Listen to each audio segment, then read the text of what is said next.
ધ્રાંગધ્રા પંથકમાં મજૂરી કામ કરતા અને સગીર વયની દીકરીને ફોસલાવીને ઝારખંડના નક્સલી વિસ્તારમાં છુપાઈ બેઠેલા ઇસમને બાતમીદાર નેટવર્ક તેમજ લાઇવ લોકેશનના આધારે આબાદ ઝડપી લેવામાં ધ્રાંગધ્રા પોલીસ સફળ થઈ છે। મળતી વિગતો મુજબ આરોપી દીપક સીતારામ મંડલ મૂળ ઝારખંડના દુમકા જિલ્લાના જરમુડી વિસ્તારનો રહેવાસી છે, જે ઝારખંડ અને પશ્ચિમ બંગાળ સરહદ ઉપર આવેલો નક્સલ પ્રભાવિત વિસ્તાર છે।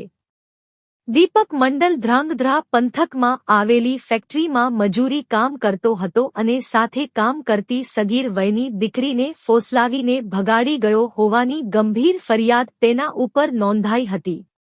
ધ્રાંગધ્રા નાયબ પોલીસ અધિક્ષક જે.ડી. પુરોહિત સગીર દીકરીઓના કેસ બાબતમાં હંમેશા આકરું વલણ અને ફાસ્ટ એક્શન લેવા માટે જાણીતા છે। આ કેસમાં પણ સ્પેશિયલ ટીમની દેખરેખમાં આરોપીને પકડી પાડવા રાત દિવસ મહેનત ચાલુ હતી। તે દરમિયાન જ ફેક્ટરીમાં કામ કરતા અન્ય મજૂરો સાથે મિત્રતા કેળવી વિશ્વાસમાં લેતા આરોપી મૂળ ઝારખંડના દુમકાનો છે અને હાલ તેની પાસે આ ફોન નંબર છે।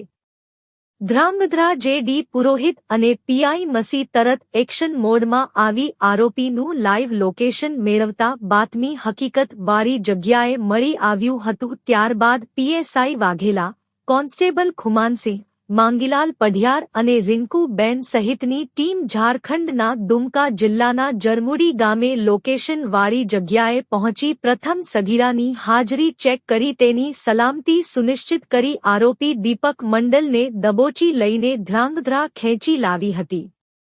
રિપોર્ટ હિતેશ રાજપરા, ધ્રાંગધ્રા, સુરેન્દ્રનગર।